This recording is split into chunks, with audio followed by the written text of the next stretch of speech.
Hi everyone, and welcome to week 3.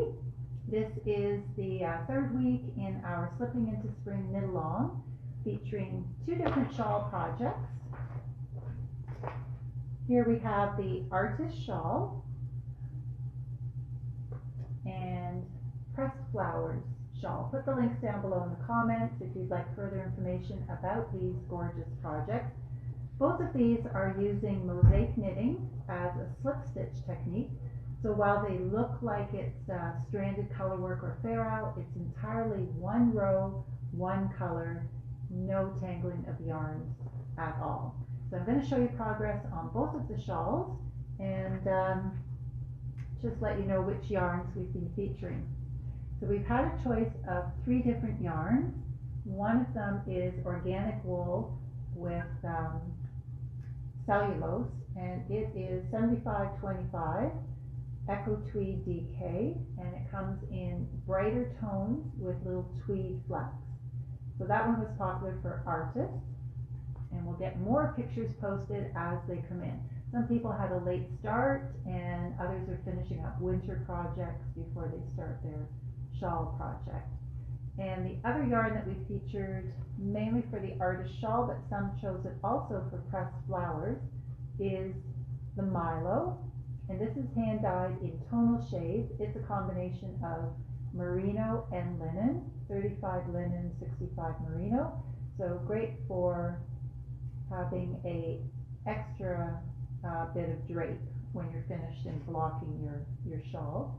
That's also the yarn I've chosen for the shop project. And then over here we have that beautiful bouncy Allegria, and this was quite popular for Pressed Flowers because it does have semi-tonal shading, and it's a 2-color project. You just need your main and contrast, and it is merino, superwash merino with nylon, also hand dyed. So we do still have colors in stock for all the projects.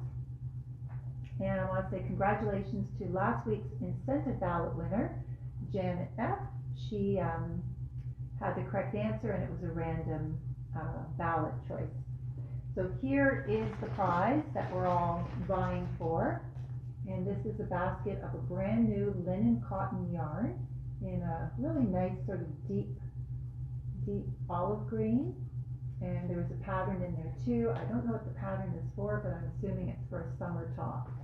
So that is a lovely gift from our sponsor, Estelle Yarns. And we have our ballots going into the ballot box. So each week we have a trivia question, and we pick one winner to have an extra ballot in the ballot box.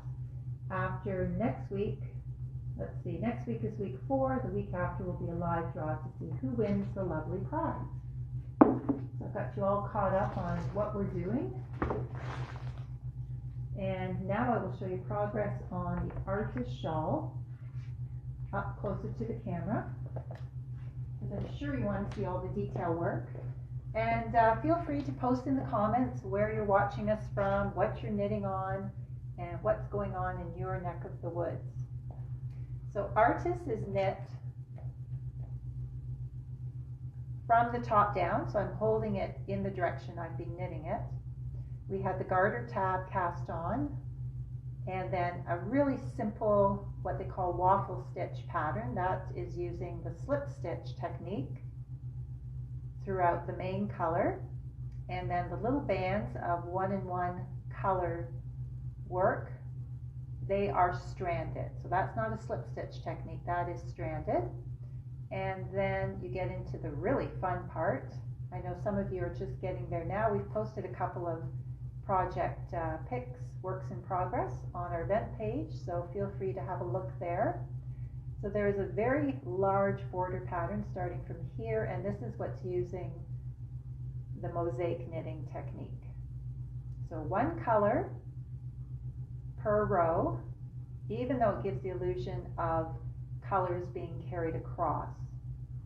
So you think there are 2 colors per row, it's actually just 1. So all the increases happen on either side of the center stitch at the beginning and end. And I've been trying to sew in my ends as I go, but I'll leave some for next week to show you how to do the finishing. And then to show you the back, it really reminds me of a woven blanket that you might find at a market in South America. So I have used 5 colors. I've used all my colors now. I'm just finishing the second chart, and I think there are 2 more charts to finish off the border before I go into the color work, the 1-in-1 color work, and then the I-cord bind off. So I'm getting close. I'm trying not to rush the process because I'm really enjoying seeing how the colors work up. And again, I just want to remind you, when you get to this part, give yourself lots of elasticity, because when it's blocked, this section has to block out in accordance with the first section, which is not a heavy mosaic knitted section. So that is the progress for week 3. And then I also have some progress to show you on pressed flowers. Now this one, in your opinion, do you find it knits up quicker? Because it's only 2 colors, and the mosaic work is not over such a large area. So at the most you're working across maybe 5 or 6 stitches. This one also has a center increased spine, and it has 5 repeats of the mosaic chart to give you those pretty little flowers, thinking of springtime. And then it jumps into a border pattern where the mosaic flowers are worked closer together. So this has now probably about 2 inches worked in the border pattern, with another 2 or 3 inches to go. And this is worked in Allegria, so there's lots of stretch, and it's going to block much bigger than it looks here. Beautiful work.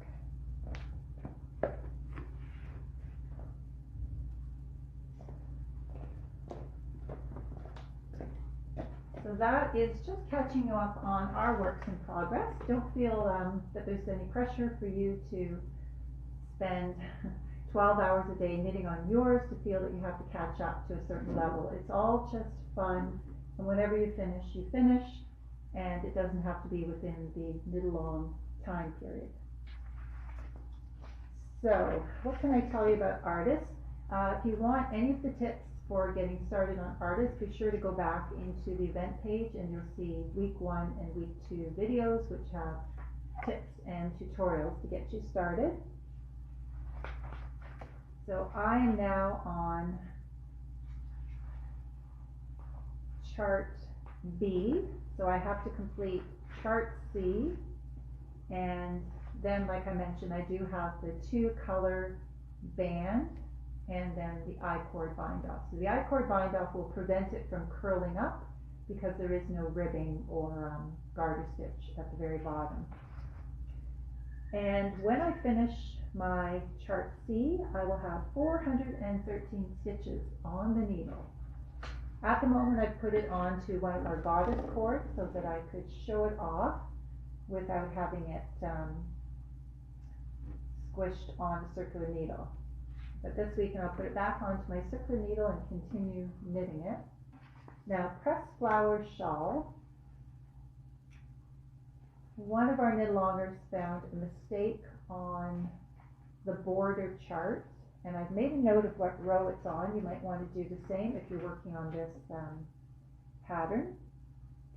So the obvious error is on row 74. Just a little typo. You'll notice it as you go across into the first section of the repeat. There are 3 purl stitches which should not be on that row. They should be knit stitches. Sometimes that happens when the pattern is edited.